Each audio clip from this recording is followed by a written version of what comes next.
Hello everyone, in this video I will be looking at a very popular movie that takes place in space and talking about my own personal takeaway from it. This movie being 2001 A Space Odyssey is a 2.5 hour long movie released all the way back in 1968, directed by Stanley Kubrick, who also directed The Shining, A Clockwork Orange, and many more critically acclaimed films. A Space Odyssey has been described to be one of, if not the most scientifically accurate movies of all time. I'll be talking about the movie and what I think it means and represents, while sprinkling in some nice details I think were neat. So, without further ado, here is Stanley Kubrick's 2001 A Space Odyssey. The movie opens up with its very iconic opening song. Even if you don't know what the movie is, you absolutely know the main theme.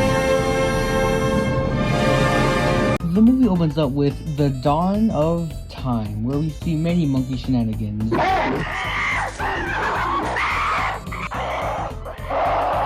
These monkeys are shown to be extremely territorial to a different tribe, which, like real life, is very common to happen. What is not very common, however, is when the monkeys come across this weird rectangle monument and start to just freak out. I'm pretty sure this means absolutely nothing and won't be important later on.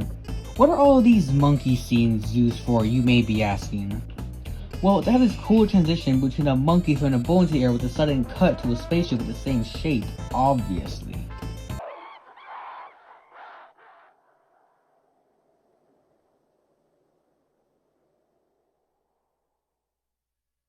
We see a weird wheel spaceship and an almost traditional spaceship in, well, space. We then cut to inside the spaceship, where we see a pen floating out of a man's pocket. That man named Haywood, played by William Sylvester, whose pen floating in such a way is actually pretty accurate to real-world gravity in a spaceship. We later see Haywood on a video call with his daughter about her birthday, which, can we just admire how video calls were predicted all the way back in 1968? Not important to the plot, but we see a space stewardess walking weirdly, then on the walls, which, like most gravity-related things in this movie, is in fact accurate to how real-life gravity and how astronauts have to walk.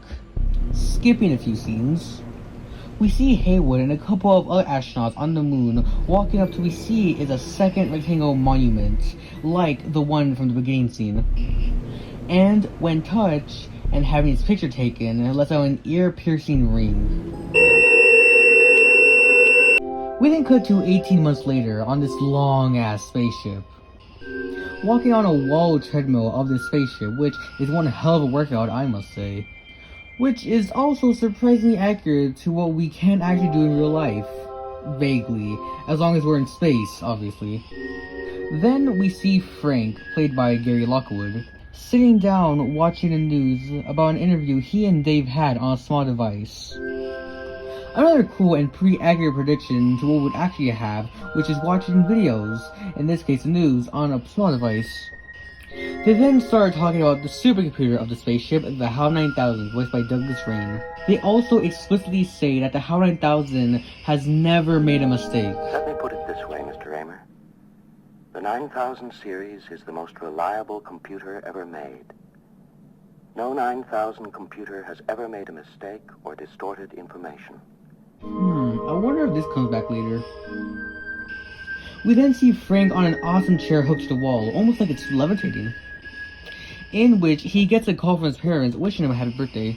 We later see Hal talk to Dave about how he's a little bit concerned about their mission to Jupiter. I know I've never completely freed myself of the suspicion that there are some extremely odd things about this mission. Hal then picks up something wrong about the AE-35 unit, which, after he says he's worried about the mission, yeah, something weird is going on. Skipping ahead a little, we see Dave go out to the spaceship to investigate what Hal was picking up wrong about the supposedly faulty unit. They take back the unit inside the ship, but when Dave and Frank find nothing wrong with it, they start to get a little suspicious of Hal, worried that Hal might have made the first ever mistake in the HAL 9000 computer history, and about Hal in general. They hide away in one of the spaceships to talk about disconnecting Hal for the rest of the mission. Dave turns off everything in the small shuttle that could make Hal hear them to start forming a plan. But how, being a supercomputer, he can read their lips, so he makes his own plan to stop them from stopping him. Frank goes back to the ship to put back the AE-35 unit, but in the process of that, Hal takes control of the small shuttle he was in and launches him out far into space. But can we appreciate how accurately weightless everything is in this movie during its space scenes? It's honestly amazing how everything just floats around so seamlessly on screen, unlike many other sci-fi movies. Dave, seeing what happened to Frank, quickly goes out to retrieve Frank back, but forgetting his helmet in the process. During all of that, Hal manages to kill all of the astronauts in hibernation by making all the functions keeping them alive to fail. After Dave retrieves Frank's body, he goes back to the shuttle, but Hal not letting them in, and Dave being aware of Frank's lack of life, Dave boosts himself from the space pod into the air deck, leaving the pod and Frank's corpse behind. After getting back in the shuttle, he goes directly to shutting down Hal. Even though this mission is a lost cause right now, but hey, whatever makes him happy, I guess. Hal tries to convince Dave that he's fixed now and to not be shut down. But that's proven useless when Dave starts to shut down Hal anyways. Hal then tries to make Dave feel bad for what he's doing by telling him that he's afraid, but to no luck. Although we do see Dave's eyes get a bit glossy from tears, showing he does feel bad to some extent. He then asks Dave if he wants to hear him sing a song he learned called Daisy. Dave saying sure, he starts to sing.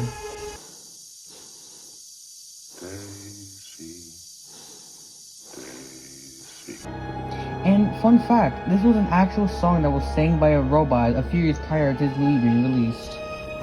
And it's just as creepy, if not more so, in this movie. Quick epilepsy warning for this next clip, by the way. We then see Haywood on a pre-recorded message the crew was supposed to play when they got to Jupiter, explaining what happened on the moon mission he went on, and saying how a signal was being cast all the way from Jupiter. Revealing to us, the audience, that their mission was supposed to track the signal down. We see a shot of Jupiter, and if I may just for a moment, how fantastic the camera work in this movie is. It is very impressive for a movie this old. We see a third of the rectangle monuments, just like the first two we've seen, but instead of being planted on the ground, this time it's orbiting around Jupiter itself. We see the shuttle Dave is in close to Jupiter and floating past the rectangle monuments. The shuttle was inching closer and closer to Jupiter as its horrific song started playing in the background.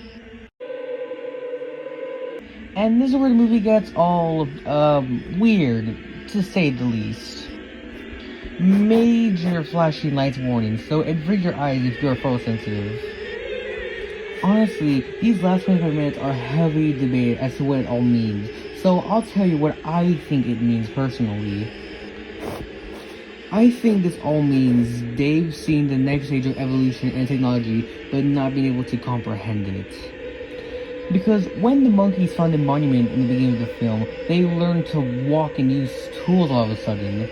And after Haywood found the monument on the moon, he got the idea to send people to Jupiter, as he states in the pre-recorded message, while Dave was trying to shut down Hal.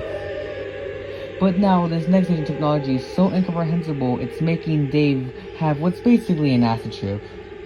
And that's why we see all this confusing imagery of when he does eventually get to Jupiter, because he's gone insane.